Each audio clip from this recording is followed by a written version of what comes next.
My name is Diana Hartwell. I'm 34 years old, and exactly 48 hours after my mother called me a selfish, ungrateful daughter at my cousin's wedding, I received a formal letter from her attorney demanding $150,000 in owed family support. The letter arrived at 9:23 a.m. on a Tuesday morning via certified mail, requiring my signature. I signed for it with steady hands, walked back to my apartment, and sat at my kitchen table staring at the legal letterhead for a full 20 minutes before I allowed myself to feel anything at all. By noon that same day, I had made 3 phone calls, one to my own attorney, one to my bank, and one to the one family member who had always told me this day would eventually come, my Uncle Robert, my mother's younger brother, who'd cut ties with the family 15 years ago and never looked back. "She actually did it," he said when I told him about the letter, his voice carrying a mixture of vindication and genuine sadness. "Diana, I'm sorry. I hoped I was wrong about her." "You weren't wrong," I replied, surprised by how calm my voice sounded. "You were just early." The number $150,000 seemed arbitrary until I read further into the demand letter. It represented, according to my mother's calculations, partial reimbursement for 18 years of financial support provided to you during your childhood, adolescence, and early adulthood, support which you are now morally and legally obligated to repay given your current financial success. The language was clinical, detached, as if she were collecting on a business loan rather than attempting to bill her own daughter for the basic act of parenting. Before I explain what happened in that courtroom 6 months later, let me know where you're viewing from in the comments section below. Hit that subscribe button if you've ever been made to feel guilty for finally standing up to family members who treated your wallet like their personal ATM. Trust me, this story goes places you won't expect. To really understand why my mother thought she could sue me for $150,000, you'd have to go back 18 years to when I was 16 years old and my parents' marriage finally imploded after years of bitter arguments about money. My father, Marcus, was a dreamer with expensive tastes and terrible business instincts. My mother, Patricia, was a social climber who measured her worth by her zip code and the labels in her closet. Together, they created a financial hurricane that destroyed everything in its path, including their marriage and very nearly their children's futures. I remember the exact moment I realized our family was different from my friends' families. I was 14 years old, sitting in my best friend Jessica's kitchen after school, watching her mother prepare an after-school snack. Nothing fancy, just apple slices and peanut butter, when Jessica's mom casually mentioned they were saving up for a family vacation to Yellowstone. "It'll take us about a year to save enough," she said cheerfully, "but it'll be worth it." The concept was foreign to me. Saving for something? Waiting a year? In my house, if my mother wanted something, she bought it immediately. Consequences be damned. Credit cards, loans, creative financing, as my father called it, these were the tools of our household economy. The idea that someone would deliberately delay gratification to avoid debt seemed almost quaint. By the time I was 16, I understood why Jessica's family could plan for Yellowstone while mine was dodging calls from bill collectors. My parents had refinanced our house 3 times, each time pulling out equity to fund my mother's shopping addiction and my father's failed investment schemes. They leased luxury cars they couldn't afford, wore designer clothes purchased on credit, and threw elaborate parties to impress people who didn't actually care about them. My older sister, Vanessa, had already left for college by then. Escaping to a state school 6 hours away on a partial scholarship she'd worked herself to the bone to earn. Before she left, she pulled me aside and told me something I didn't fully understand at the time. "Don't let them make you responsible for their mess, Diana. When they come asking, and they will, remember that you didn't create their problems." She was 17 when she said that. I was 13. I nodded like I understood, but I didn't. Not really. Not until the divorce. The divorce proceedings revealed financial carnage that shocked even the family court judge. My parents had accumulated $340,000 in combined debt. Credit cards, personal loans, a second mortgage. even money borrowed from my father's own mother that had never been repaid. The house went into foreclosure. The cars were repossessed. Everything of value was liquidated to pay creditors, and still there wasn't enough. My mother blamed my father entirely. My father blamed my mother's spending. The truth, visible to anyone with eyes, was that they'd both been equally responsible for the disaster. But responsibility and accountability were concepts neither of them had ever truly embraced. After the divorce, my mother moved into a small apartment in a less desirable part of town, a dramatic fall from the country club neighborhood she'd fought so hard to access. My father moved back in with his elderly mother, tail between his legs. I was given a choice about which parent to live with. I chose my mother, primarily because my grandmother's house only had one spare bedroom and I didn't want to displace her. That decision would cost me the next 6 years of my life. My mother handled the financial catastrophe exactly as you'd expect someone with no self-awareness or accountability to handle it, by learning absolutely nothing from the experience. Within 3 months of moving into her apartment, she'd opened new credit cards. Within 6 months, she was shopping at the same boutiques, just buying less. Within a year, she was in debt again, though not yet at the catastrophic levels of before. The difference this time was that I was old enough to witness it all, old enough to be recruited into enabling it. "Diana, sweetheart, I need you to put this on your debit card, and I'll pay you back next week," became a regular refrain. At first, it was small things, $1.20 here, $40 there, for groceries or gas when she'd overspent her paycheck. She worked as an administrative assistant at a medical office, earning a modest but livable salary. It should have been enough for a single woman in a one-bedroom apartment. It wasn't, because she refused to adjust her lifestyle to match her income. I had a part-time job at a local bookstore, earning $8.50 an hour for about 15 hours a week. Most of my paychecks went directly to my mother for household expenses, her phrase for whatever she decided I should contribute toward. At 16, I didn't know I could refuse. At 17, I was too worn down to fight. By 18, it had become so normalized that I barely questioned it anymore. The week I graduated high school, my mother sat me down for what she called a serious financial discussion. I remember the setting vividly. Her apartment's small living room, the windows open to let in the May breeze, the sound of kids playing basketball in the parking lot drifting up to us. "You're an adult now," she began, her tone suggesting this was going to be one of those character-building conversations parents are supposed to have with their children. "It's time you started contributing your fair share to this household." I blinked at her, confused. "I already give you most of my paycheck." "That covered groceries and utilities," she said dismissively. "I'm talking about rent. Real rent. You're 18 years old. If you're going to continue living here, you need to pay $500 a month." The number hit me like a physical blow. I was making approximately $510 a month at the bookstore. She was demanding nearly my entire income. How am I supposed to save for college? I asked, my voice smaller than I wanted it to be. "You'll figure it out," she said with a shrug. "Get a second job. Apply for more scholarships. That's what adults do. They figure it out."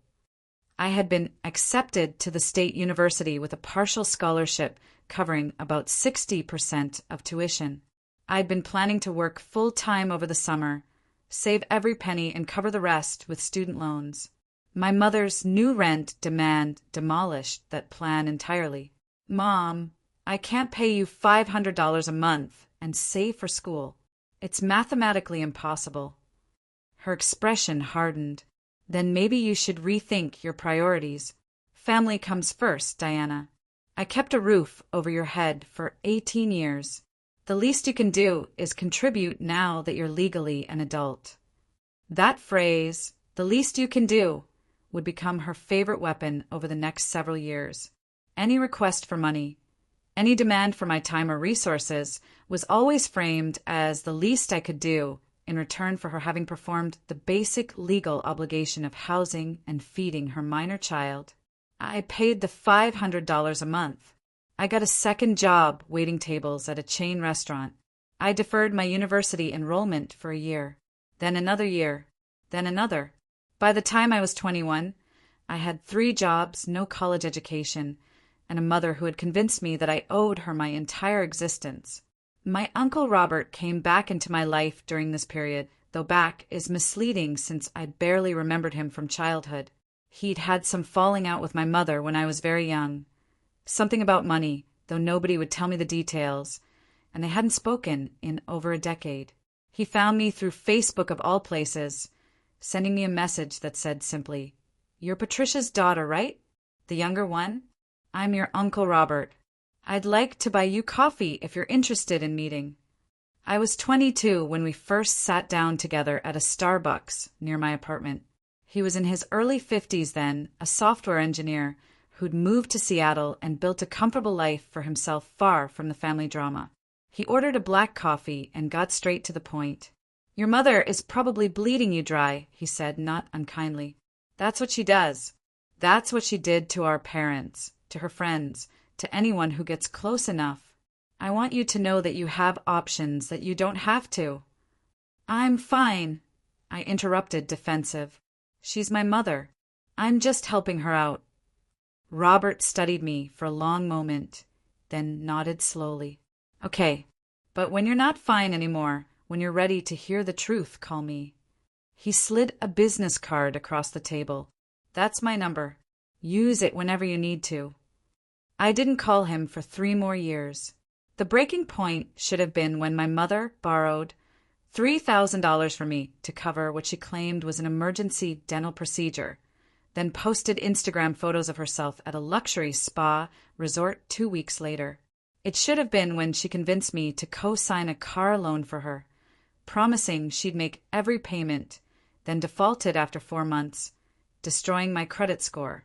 It should have been when she demanded I miss my best friend's wedding because she needed me to help her move to a new apartment, her 4th in 6 years, each move precipitated by unpaid rent and eviction notices. But the actual breaking point was quieter, more insidious. It was a Tuesday evening in March, 3 months before my 26th birthday. I was working the closing shift at the restaurant, exhausted from a double shift, when my mother called. "Diana, I need $800 by Friday," she said without preamble. "The power company is threatening to shut off my electricity." "Mom, I just lent you $600 2 weeks ago for your car insurance." "I know, and I'm grateful, but this is an emergency. You know I wouldn't ask if it wasn't serious." I closed my eyes, leaning against the restaurant's walk-in refrigerator. The cold metal felt good against my overheated skin. "I don't have $800. I have rent due next week." "Can't you talk to your landlord? Explain the situation?" "Family emergency. My rent is already late from last month because I lent you that $600. "Well, I can't sit in the dark, Diana. I have health issues. You know I can't be without power."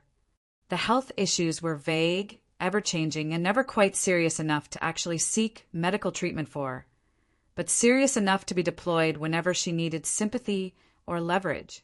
"I'll see what I can do," I heard myself say, and I hated the weakness in my own voice. That night, lying in my bed in my small studio apartment, the one I could barely afford despite working 3 jobs because I was constantly funding my mother's crisis of the week, I finally admitted the truth to myself. This would never end. She would never stop asking. I would never be able to save money, build a life, or pursue my own dreams because I was too busy funding hers. I dug out Uncle Robert's business card from the drawer, where I'd kept it for 3 years, and sent him an email at 2:37 a.m. "You said to call when I was ready to hear the truth. I'm ready." We met for coffee again, same Starbucks, though I was a different person than the defensive 22-year-old he'd spoken to before. This time I listened. "Your mother has a pathology," Robert explained carefully. "She genuinely believes the world owes her a certain lifestyle, that she deserves luxury and comfort without having to earn it or sacrifice for it. When she can't get it herself, she extracts it from whoever is closest and most vulnerable. For years, that was your father. Then it was creditors. Now it's you." "She's my mother," I said, but it sounded hollow even to my own ears. "She is," he agreed, "but that doesn't make you her retirement plan or her personal bank. What she's doing to you isn't love, Diana. It's exploitation." He told me his own story then, about how our mother, his and Patricia's, had enabled Patricia's financial recklessness for years, bailing her out repeatedly until Robert finally put his foot down and refused to participate anymore. Patricia had cut him off completely, poisoning the family against him, painting him as selfish and cruel. "The best decision I ever made was walking away," Robert said. "I know that sounds harsh, but I built a life. I have savings. I sleep at night. You deserve the same." I wanted to argue, to defend my mother, to insist he was wrong. But I couldn't because everything he said aligned perfectly with my lived experience. "What do I do?" I finally asked. "You set boundaries," he said simply, "and you prepare for her to violate them. Document everything, every request for money, every promise to repay, every guilt trip. Keep records, save messages, protect yourself legally and financially, because when you finally say no, she won't accept it gracefully." He was right about that. He was right about all of it. I started keeping detailed records that very day. Every text message my mother sent asking for money, I screenshotted and saved to a dedicated folder on my computer. Every payment I made to her, I documented with a brief note about what she claimed it was for. Every promise she made to repay me, I logged with the date and exact wording. Within 3 months, the pattern was undeniable even to me, the person who'd been living it. In 90 days, she'd asked me for money 17 times. The amounts ranged from $40 to $1,200. The total came to $6,347. The number of times she'd paid me back, 0. The supposed reasons varied wildly. Emergency car repairs that she'd later mention weren't actually done, medical bills that seemed to disappear without treatment, utility shutoffs that somehow never resulted in her sitting in the dark, rental arrears that never quite led to eviction. I started checking her social media compulsively, and the cognitive dissonance was staggering. She posted photos of new clothes, restaurant meals, concert tickets, all while claiming she was on the verge of financial collapse and desperately needed my help. Meanwhile, I was living on ramen noodles and generic cereal, wearing the same 5 outfits on rotation, canceling the minimal streaming subscriptions I'd allowed myself, all to keep funneling money into the black hole of my mother's manufactured crises. My breaking point came at my cousin Stephanie's wedding. I almost didn't go. I couldn't afford a gift, could barely afford the gas money to drive there, and definitely couldn't afford the outfit I'd need for a formal event. But Stephanie and I had been close as children, and I wanted to be there for her. My mother cornered me during the cocktail hour, her 3rd glass of champagne in hand, her outfit clearly brand new and expensive. "Diana, darling, I need to talk to you about something important." I braced myself. "What is it, Mom?" "I've been thinking about my retirement," she began, and my stomach dropped. "I'm 53 years old. I should be planning for my future, but I've spent so much of my own resources supporting you over the years that I'm behind where I should be financially." I stared at her, genuinely speechless. "Supporting me?" She continued, oblivious to my expression. "I think it's only fair that you start contributing to a retirement fund for me. Nothing excessive, just $500 a month. You're doing well now with your jobs. You can afford it." I was not doing well. I was drowning. But I'd made the mistake of mentioning that I'd finally gotten a small raise at one of my jobs, bringing my hourly rate from $12 to $13.50. To her, this was evidence of vast wealth. "Mom, I can't afford that." "Can't or won't?" Her voice sharpened. "There's a difference, Diana. Can't. Genuinely cannot. I'm barely making my own rent. Because you waste money on unnecessary things. If you budgeted properly, you'd have plenty." Something inside me cracked. I give you over $6,000 in the last 3 months alone. That's not budgeting properly. Her eyes went cold. I didn't realize we were keeping score. How selfish of you to throw your support of your own mother back in her face. After everything I've done for you, what have you done for me? The words came out before I could stop them. Besides give birth to me and keep me alive long enough to become useful to you financially? The slap came so fast I didn't see it coming. The sharp crack of her palm against my cheek echoed through the country club's elegant cocktail space. Conversation stopped. Heads turned. Stephanie's mother-in-law gasped audibly. My mother's face was twisted with rage. You ungrateful little bitch. I sacrificed everything for you. Everything. And this is how you repay me. I touched my cheek, feeling the heat spreading across my skin. Around us, the wedding guests were frozen, witnessing our family drama play out in real time. I saw my cousin Stephanie in her white dress, her hand over her mouth. I saw my Aunt Michelle moving toward us, clearly intending to intervene. I'm done, I said quietly. I'm done with all of this. I walked out of that wedding reception with as much dignity as I could muster, my cheeks still stinging, my hands trembling as I searched for my car keys. I drove home in a daze, barely remembering the journey. Once inside my apartment, I sat on my secondhand couch and cried for the first time in years. Really cried, the kind of sobbing that comes from somewhere deep and wounded. Then I called Uncle Robert. She hit me, I told him when he answered. At Stephanie's wedding. In front of everyone. Jesus, Diana. Are you okay? No, I said honestly. But I'm ready to be done. Tell me what to do. Over the next 2 weeks, with Robert's guidance and financial support, I took steps I should have taken years earlier. I opened a new bank account at a different bank, one my mother had no access to or knowledge of.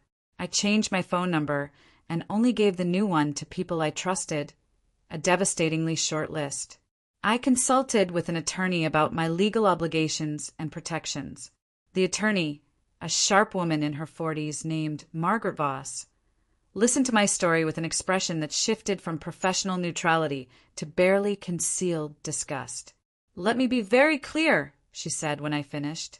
You have zero legal obligation to financially support your mother. Zero. She's not elderly, not disabled, not legally dependent on you in any way. What she's been doing is financial abuse, and it's more common than you'd think. She's going to lose her mind when I cut her off, I said. Probably, Margaret agreed, which is why we're going to be very strategic about this. We'll send a formal letter establishing boundaries. We'll document everything, and we'll be ready if she tries to retaliate legally, though I doubt she has grounds for any legitimate claim. Margaret was wrong about that last part, but we didn't know it yet. The letter I sent my mother was brief and clear. Effective immediately, I will no longer be providing you with financial support of any kind. This is not a negotiation or a temporary boundary. This is permanent. I need you to respect this decision and allow me to build my own financial stability. I wish you well, but I cannot continue in this dynamic. Her response came within 3 hours, a barrage of text messages to my old phone number that I'd kept active specifically to monitor her reaction. 3:47 p.m. What the hell is this letter about? 3:48 p.m. You can't just abandon your mother. 3:51 p.m. I'm having a panic attack because of you. 3:53 p.m. This is what I get for raising you, for sacrificing everything. 3:55 p.m. You're going to regret this. 3:58 p.m. I'm going to make sure everyone knows what kind of daughter you really are. The messages continued for hours, cycling through rage, guilt, false medical emergencies, and threats. I documented all of it, took screenshots, backed everything up to cloud storage. Then came the social media campaign. She posted on Facebook about her heartless daughter who had abandoned her in her time of need. She texted relatives, friends, anyone who would listen, painting herself as the victim of a cruel and selfish child. My phone, the old number, exploded with messages from extended family members I barely knew, all telling me I should be ashamed, that family is everything, that I owed my mother better. I changed my old number, cutting off that avenue of harassment. The silence that followed felt both liberating and terrifying. For 6 weeks, I heard nothing directly from her. I started to believe, maybe, impossibly, she'd accepted the boundary. I should have known better. The lawsuit notification came via certified mail, the same way her attorney's demand letter would come later. But this first letter wasn't a demand. It was a notice that I was being sued for unjust enrichment, breach of oral contract, and elder financial abuse. I read the complaint in Margaret Voss's office, my hands shaking.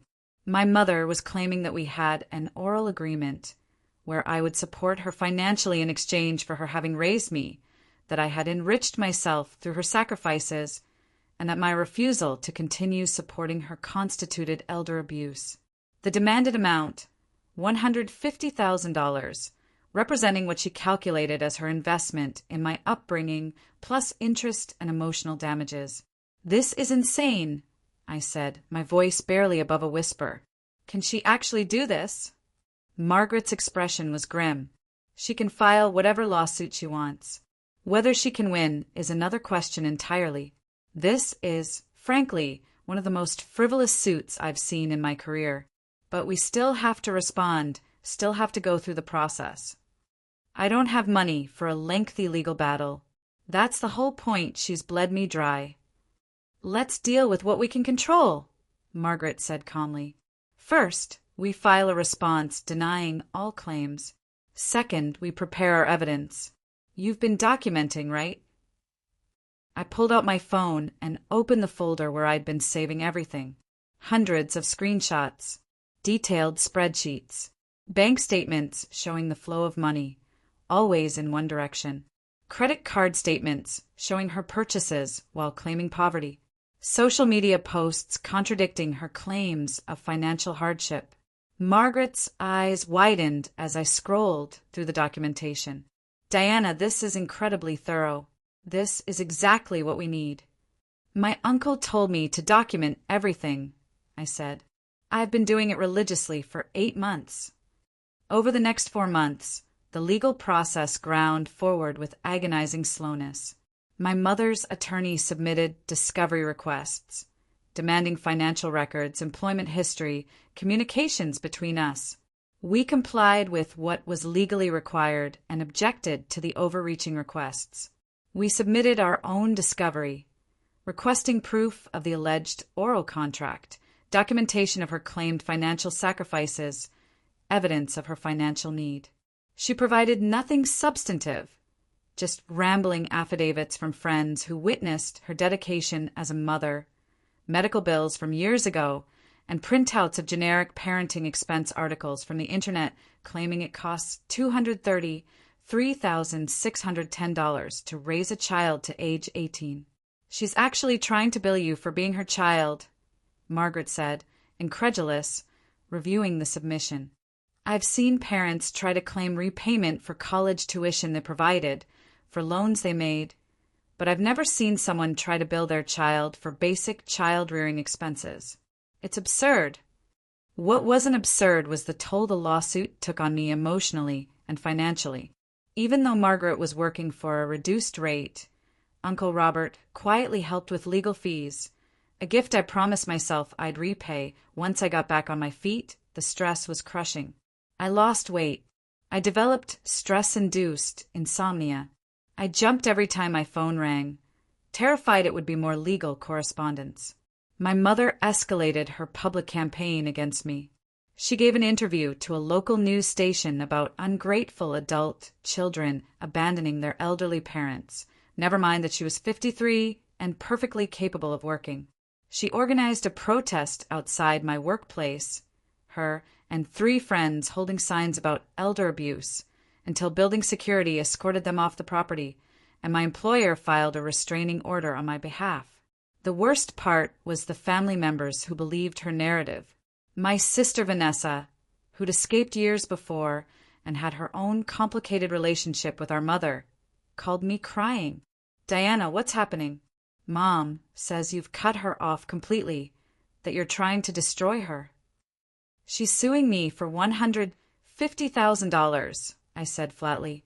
"She's claiming I owe her for the privilege of being born." The silence on the other end of the line was long. "She's doing what?" I explained the lawsuit, the years of financial exploitation, the documentation I'd kept. Vanessa listened, and I could hear her breathing change, becoming shorter, sharper. Oh my God," she finally said. "Diana, I'm so sorry. I got out and I didn't look back. I didn't protect you. I left you there with her." "You were a kid yourself," I said. "You did what you needed to do to survive." "I should have warned you better. I should have." Her voice cracked. "Can I help? With the legal fees? With anything?" "Just believe me," I said. "That's all I need. Someone in this family to actually believe me." The deposition was scheduled for a dreary Thursday in November, 8 months after my mother had filed the lawsuit. It took place in a conference room at her attorney's office, a space that smelled of stale coffee and desperation. My mother arrived dressed as if for church. Conservative dress, pearls, minimal makeup, playing the part of the wounded matriarch. She wouldn't make eye contact with me. Her attorney, a man named Donald Greer, who specialized in personal injury cases and was clearly out of his depth in family law, looked uncomfortable from the start. Margaret deposed my mother first, and it was a masterclass in letting someone destroy their own case. Under oath, my mother confirmed that yes, she had asked me for money regularly. Yes, the amounts had been substantial. Yes, she had promised to repay me and hadn't. But none of that mattered, she insisted, because I owed her for raising me. "Ms. Hartwell," Margaret said, her voice professionally neutral, "can you provide any documentation of an agreement between you and your daughter that she would repay you for child-rearing expenses?" "It was understood," my mother said stiffly. "We didn't need a written contract." "Understood by whom?" "By both of us.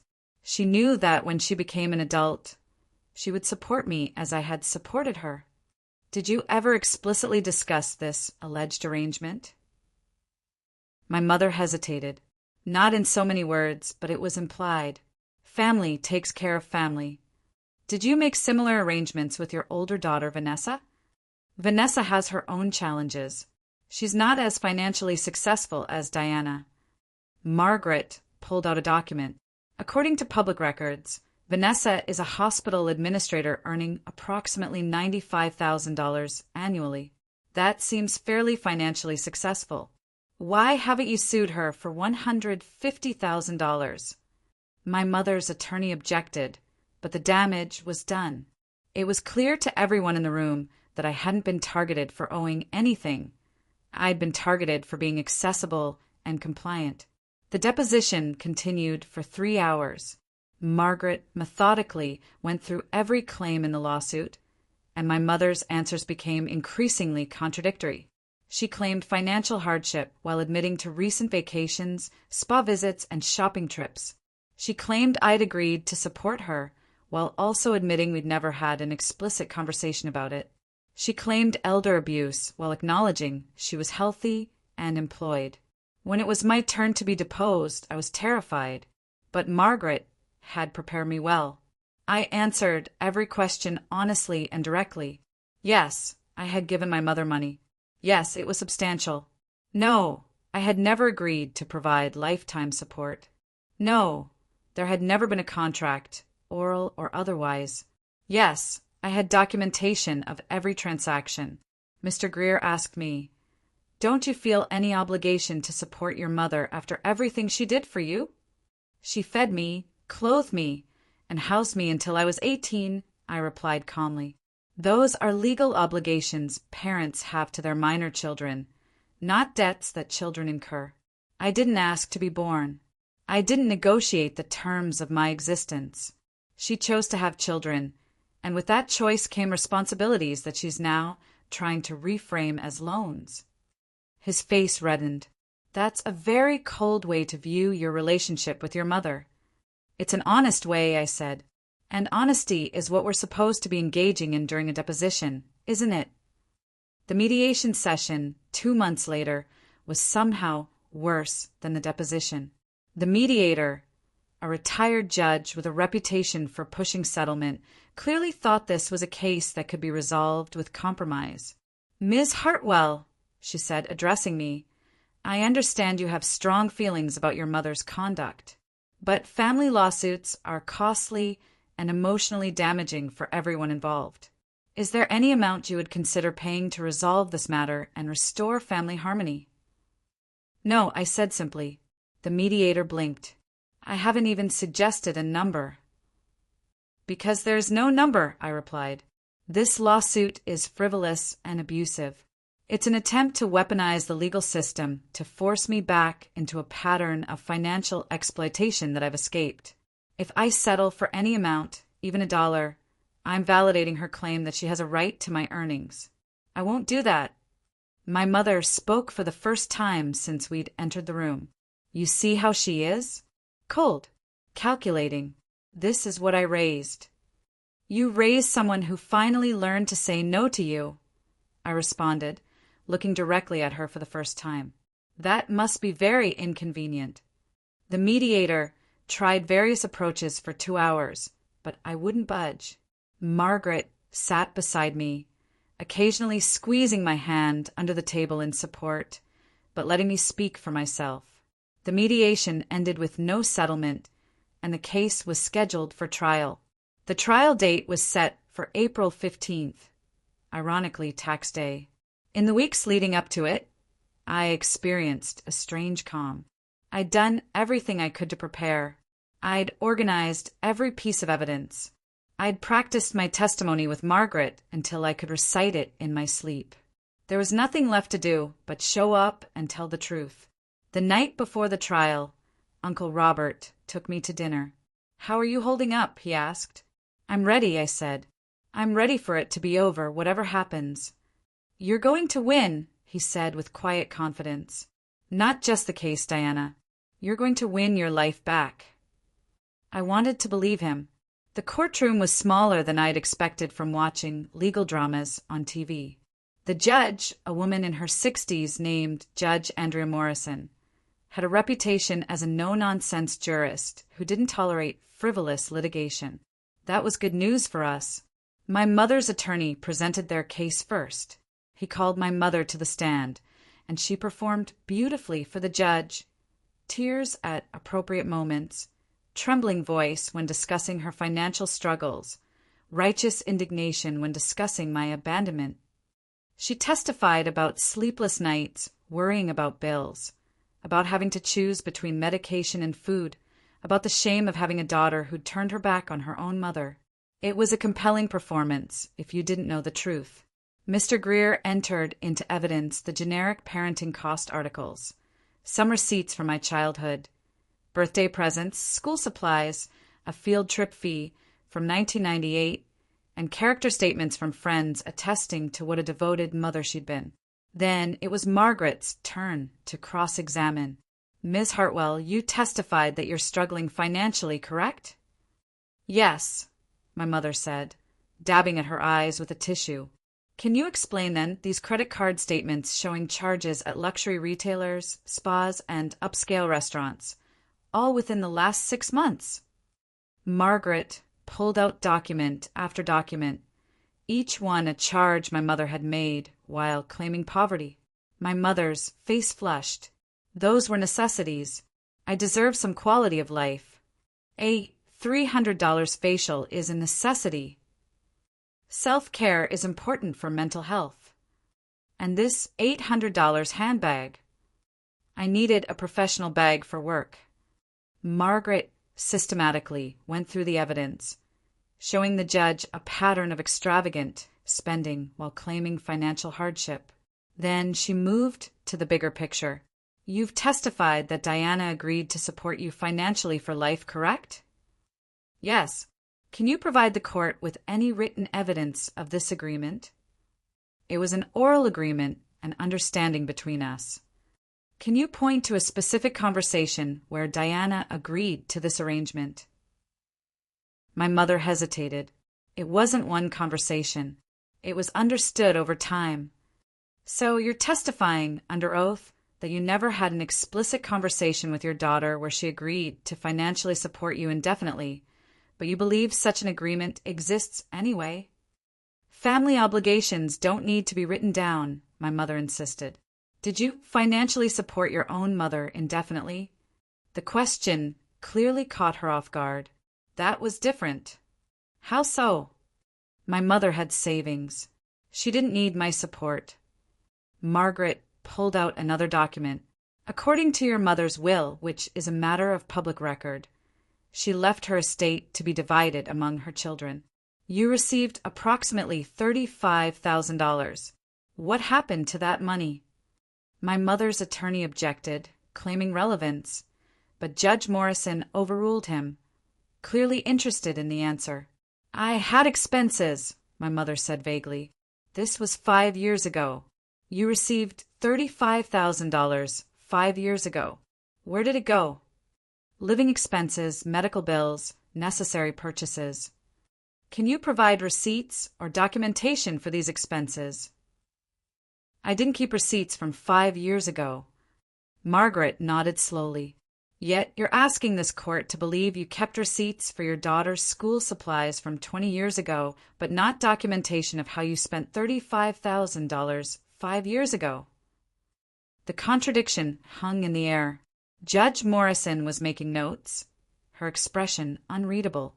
Then it was my turn to testify. I walked to the stand on legs that felt disconnected from my body, raised my right hand, and swore to tell the truth. The whole truth, nothing but the truth. Margaret led me through my testimony methodically. I described my childhood, the financial chaos, the divorce. I described the pattern that emerged afterward, the constant requests for money, the promises to repay, the guilt trips when I hesitated. I described working 3 jobs while barely able to afford rent because I was funding my mother's lifestyle. Then Margaret said, "Diana, I'm going to show you what's been marked as Defense Exhibit A. Can you tell the court what this is?" I looked at the document projected on the screen, the first page of my spreadsheet, the one I'd been keeping for 8 months. This is a record of every time my mother asked me for money, what she said it was for, how much I gave her, and whether she repaid me. Can you summarize what this spreadsheet shows? I took a breath. Over the 8 months I documented, my mother requested money 47 times. The amounts ranged from $35 to $1,500. The total amount I gave her was $23,847. The amount she repaid, $0.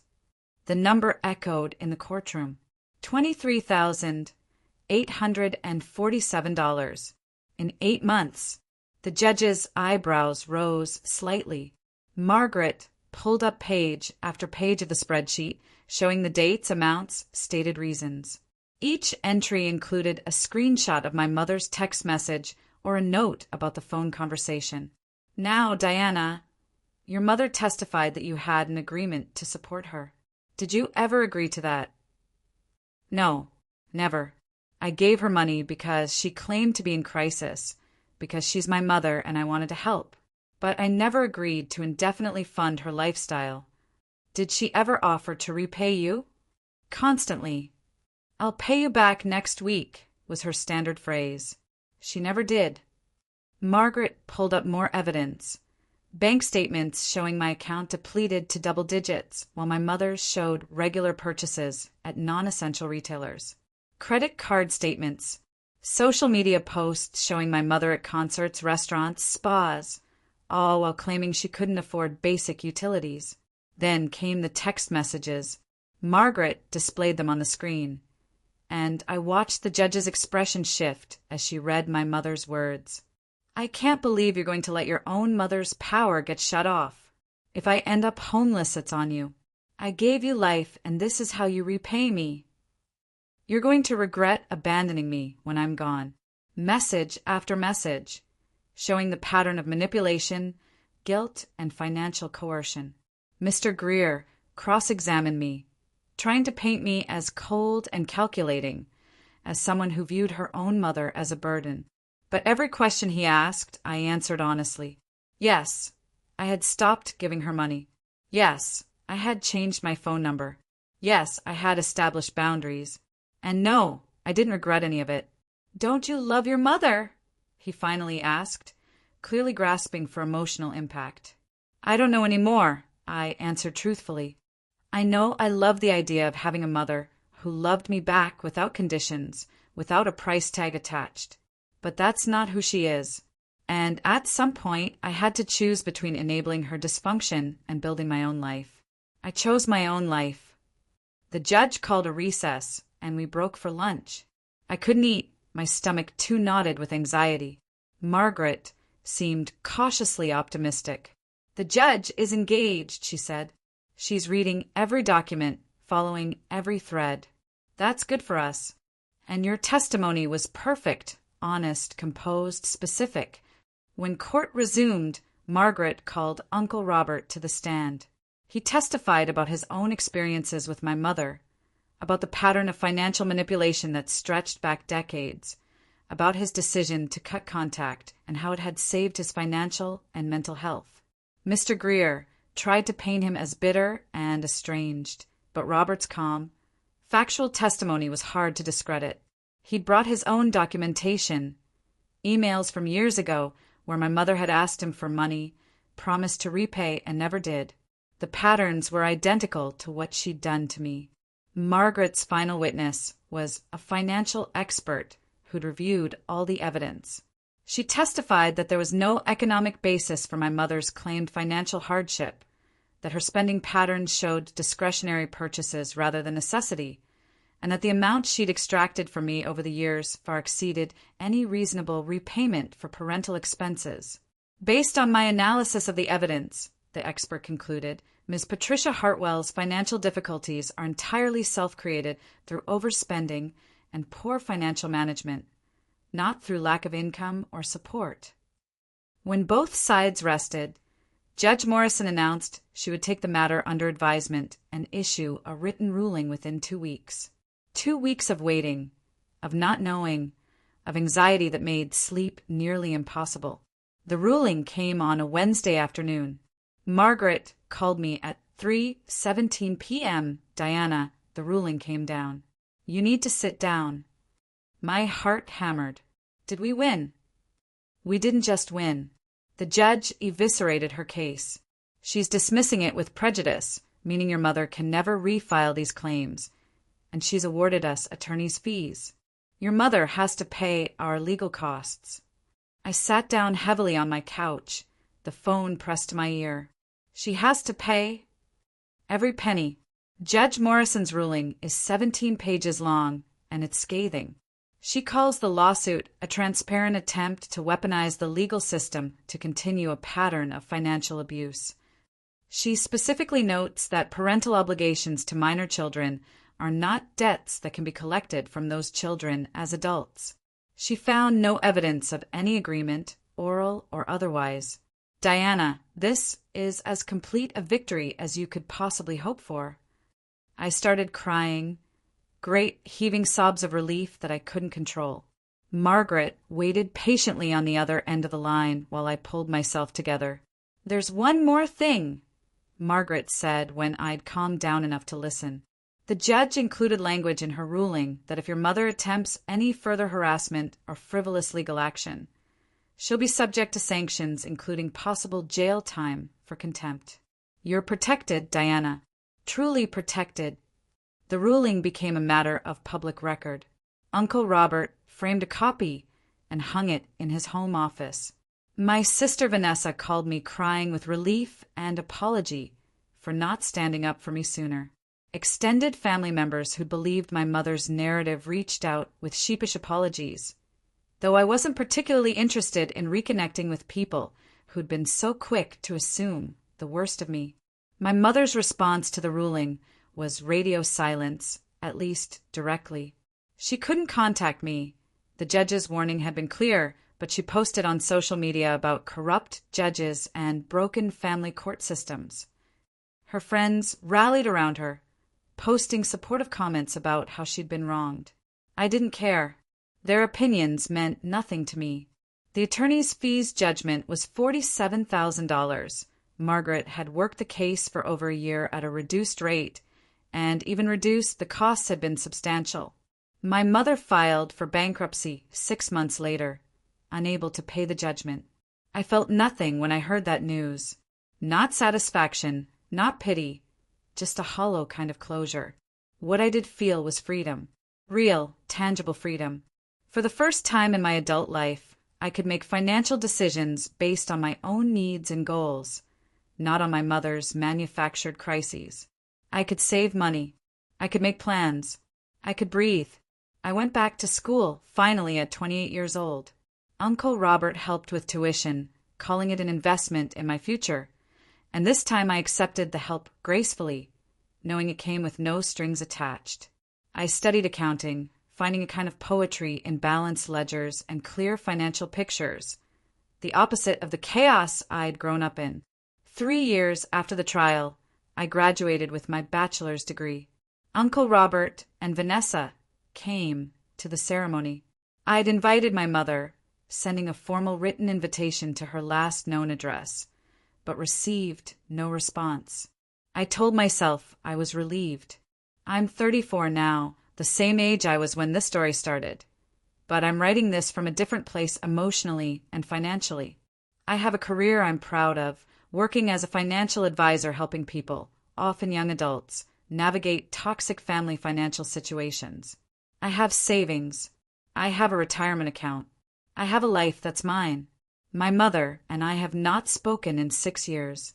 I don't know if we ever will. Sometimes I imagine a conversation where she apologizes, where she takes accountability, where we find some kind of reconciliation. But I don't need that to move forward. I've made my peace with the reality that some people, even our parents, are incapable of the kind of love and respect that doesn't come with conditions and invoices. The family members who believed her narrative learned an important lesson about due process and assumption. Some of them apologized, others simply faded away. I'm okay with either outcome. The people who matter, Uncle Robert, Vanessa, the chosen family I've built through genuine connection rather than biological obligation. Those people are still here, still supportive, still proof that family is about who shows up for you, not who you share DNA with. I still keep meticulous financial records.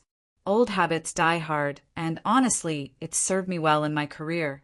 But now the spreadsheets track my own goals, my own progress, my own life building itself one decision at a time. If there's a lesson in all this, it's that you're not obligated to set yourself on fire to keep someone else warm, even if that someone is your parent. You're not required to sacrifice your future to fund someone else's present, especially when that person has demonstrated repeatedly that they'll never be satisfied, never acknowledge your sacrifices, never see you as anything more than a resource to be exploited. Setting boundaries isn't selfish. Protecting your financial and emotional well-being isn't cruel. Refusing to participate in your own exploitation isn't abandonment. These are lessons I learned the hard way, through years of pain and a lawsuit that should never have happened. But I learned them, and now I'm free. Sometimes people ask me if I regret the years I spent supporting my mother, the money I gave her, the opportunities one missed because I was too busy funding her lifestyle. The honest answer is complicated. I regret that it happened, but I don't regret who I became in the process of extracting myself from it. I'm stronger, clearer, more certain of my worth and my boundaries than I ever would have been without that experience. I've learned that court isn't always about justice. Sometimes it's about documentation, about creating an official record that validates your experience when the people around you are trying to gaslight you into believing your reality isn't real. That court ruling sits in my file cabinet, a 17-page document that says in official legal language, you were right. You were wronged. You are vindicated. On hard days, when doubt creeps in, when I wonder if I was too harsh or too cold or too unforgiving, I pull out that ruling and read it. Judge Morrison's words remind me that I wasn't crazy, wasn't selfish, wasn't wrong. I was a person protecting herself from abuse. And that's not just acceptable, it's necessary. The psychological term for what my mother did is financial enmeshment, the blurring of financial boundaries between family members in ways that create dependence and control. It's a form of abuse that's often invisible to outsiders, sometimes even to the victims themselves, because it's wrapped in the language of family obligation and filial duty. I work now with clients experiencing similar situations, and I see the same patterns. The parent or family member who's made poor financial decisions their entire life suddenly deciding their child owes them support. The guilt trips about ungrateful children. The weaponization of family relationships to extract resources. The social pressure from extended family who don't understand the full situation. And I tell them what I wish someone had told me at 26. You are not a retirement plan. You are not an ATM. You are not responsible for the financial consequences of someone else's poor decisions, even if that someone raised you. I tell them to document everything, just as Uncle Robert told me. I help them build their case, not because I assume litigation is inevitable, but because documentation itself is protective. It makes the pattern visible, even to the person being exploited. Most importantly, I tell them that choosing themselves isn't selfish. It's survival. My life now looks nothing like it did during those years of exploitation. I have a small but comfortable apartment that I chose and furnished myself. Every piece of furniture purchased with money I earned and kept. I have a career that fulfills me intellectually and emotionally. I have relationships based on mutual respect rather than financial transactions. I have peace, real, genuine, hard-won peace. And I have this story which I'm sharing in hopes that someone reading it will recognize themselves in my experience and realize they have options, they have rights, they have the power to say no. You don't owe your parents your financial future. You don't owe them unlimited access to your resources. You don't owe them your mental health, your stability, or your dreams. What you owe them is the truth. And sometimes the truth is that their behavior is unacceptable and you're done participating in it. That's not cruelty. That's not selfishness. That's self-preservation, and it's your right. If you're reading this and seeing yourself in my story, if you're being financially exploited by family, if you're drowning in someone else's debt, if you're sacrificing your future to fund someone else's present, please know that you have options. Document everything. Consult with an attorney. Build your support system. And when you're ready, set your boundaries and hold them, no matter how much pressure you face. The guilt will be overwhelming. The social pressure will be intense. You may lose relationships with family members who side with your exploiter. But on the other side of that discomfort is freedom, stability, and the life you deserve to build for yourself. I can't promise it will be easy. The hardest thing I've ever done was looking my mother in the eye in that courtroom and refusing to back down from my truth. But I can promise it's worth it. 6 years later, I sleep soundly at night. My bank account has money in it. My future is my own. And that 17-page court ruling sits in my file cabinet as proof that sometimes, just sometimes, the truth wins. That's worth everything I went through to get here. If this story resonates with you, if you've experienced financial abuse from family members or struggled with setting boundaries with toxic relatives, I'd love to hear your experience in the comments below. How did you find the strength to stand up for yourself? What helped you maintain your boundaries when the pressure to cave was overwhelming? Share your story. You never know who might need to hear it to find their own courage. And if you found value in this story, don't forget to subscribe for more content about setting boundaries, recovering from family trauma, and building the life you deserve. Sometimes the most powerful thing we can do is share our stories, creating a community of survivors who remind each other that we're not alone, we're not crazy, and we deserve better than the treatment we accepted for too long. Thank you for reading my story. Thank you for witnessing my journey. And if you're still in the thick of your own battle with financial family exploitation, please know this. You're stronger than you think. You deserve better than this. And one day, you'll look back on this chapter from a place of peace and freedom, just like I'm doing now. You've got this. I promise.